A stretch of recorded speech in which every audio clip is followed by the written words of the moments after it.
పేదవాడికి జబ్బు చేస్తే భగవంతునిపై భారం వేసేలా రాష్ట్రంలోని కూటమి ప్రభుత్వ పాలన కొనసాగుతోందని, ఆరోగ్యశ్రీని నిర్వీర్యం చేశారని ఉమ్మడి విజయనగరం జిల్లా పరిషత్ చైర్మన్, వైసీపీ జిల్లా అధ్యక్షులు మజ్జి శ్రీనివాసరావు ఆరోపించారు. రాజ్యాంగ నిర్మాత డాక్టర్ బిఆర్ అంబేద్కర్ వర్ధంతి సందర్భంగా శుక్రవారం నాడు విజయనగరం జిల్లా పరిషత్ కార్యాలయం ఆవరణలో ఉన్న అంబేద్కర్ విగ్రహం వద్ద జరిగిన ప్రత్యేక కార్యక్రమంలో మజ్జి శ్రీనివాసరావు పాల్గొని పూలమాలలు వేసి ఘన నివాళులు అర్పించారు.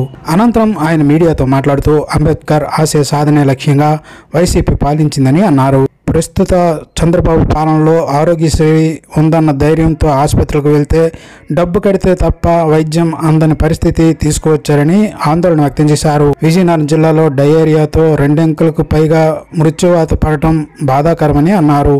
జిల్లాలో మధ్యాహ్న భోజన పథకంలో పురుగులతో కూడిన మెనూ అమలు చేస్తున్నారని, పిల్లలకు చదువులు లేక వారి తల్లిదండ్రులు వృత్తి పనులకు పంపించే పరిస్థితి తీసుకువచ్చారని శ్రీనివాసరావు ఆరోపించారు. కక్ష సాధింపులు, ప్రశ్నించే వారి హక్కుల ఉల్లంఘనకు పాల్పడుతున్నారని మండిపడ్డారు. అంబేద్కర్ రాజ్యాంగంలో పొందుపరిచిన పౌరుల హక్కులను చంద్రబాబు ప్రభుత్వం పునరుద్ధరించాలని శ్రీనివాసరావు డిమాండ్ చేశారు. లేదంటే బాబాసాహెబ్ అంబేద్కర్ ఆశయాలకు తూట్లు పొడిస్తే వైసీపీ ప్రజలతో కలిసి ఉద్యమించక తప్పదని ఆయన హెచ్చరించారు. ఈ కార్యక్రమంలో పలువురు పాల్గొన్నారు. ఇవాళ విద్యను పూర్తిగా నిర్వీర్యం చేసే కార్యక్రమం జరుగుతూ ఉంది.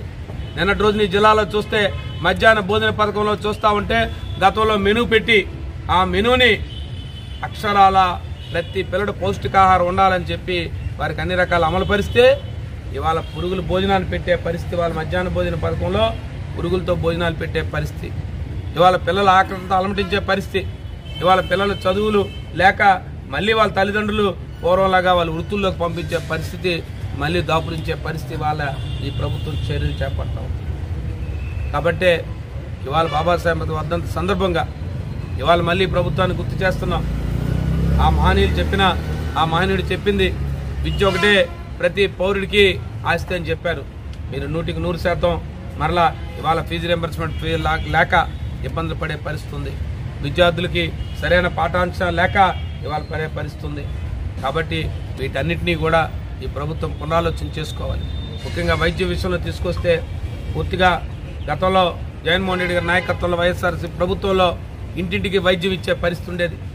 ఎవరైనా పేదవాడు ఇవాళ వైద్యం కోసం ఇబ్బంది పడితే వారికి అనారోగ్యం చేస్తే ఇవాళ ప్రతి గ్రామాల్లో కూడా సచివాలయంలో వెల్నెస్ సెంటర్లు కట్టి అక్కడ ఏఎన్ఎంని ఎమ్మెల్యేని పెట్టి అక్కడ వచ్చి గ్రామాల్లో ఇవాళ ప్రతి దగ్గర వాలంటీర్లు పెట్టుకొని లేదు ఆశా వర్కర్లు పెట్టుకొని ఇవాళ ప్రతి ఒక్కరికి ఫేవర్ సర్వీస్ చేసి ఏ చిన్న పరిస్థితి వచ్చినా కూడా కరోనా లాంటి కష్టకాలం వస్తే అలాంటి పరిస్థితిని ఎదుర్కొని చేసిన ప్రభుత్వం ఆనాడు జగన్మోహన్ రెడ్డి నాయకత్వంలో ప్రభుత్వం. ఇవాళ డయేరియా వాటితో సుమారు 2 అంకెలు జనంతో మనుషులు చనిపోతూ ఉంటే ఎక్కడికక్కడ డయేరియా వస్తే గ్రామాల్లో వస్తే ఇవాళ పట్టించుకునే నాదుడు లేడు. ఇవాళ వైద్యం నిర్వీర్యం అయిపోయింది. ప్రభుత్వం నిర్వీర్యం చేసింది.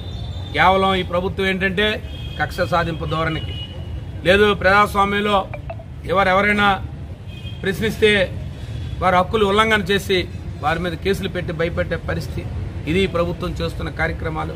కాబట్టే ఇవాళ ఆ మహనీయుడికి నివాళులు అర్పిస్తూ ఇవాళ బాబాసాహెబ్ అంబేద్కర్ గారు చెప్పిన రచనలన్నింటిలో కూడా ప్రాథమిక హక్కులు ఏవైతే ఉన్నాయో ప్రతి పౌరుడి ఈ ప్రభుత్వం పునరాలోచన చేసి అవి తీసుకురావాలని, లేదంటే తప్పకుండా ఆ మహనీయుడు చూపించిన బాటలో తప్పకుండా ఉద్యమాన్ని చేసి బాబాసాహెబ్ అంబేద్కర్ గారి తాలూకా ఆశయాలకి వైఎస్ఆర్సీపీ ఇప్పుడు పోరాటం చేస్తుంది.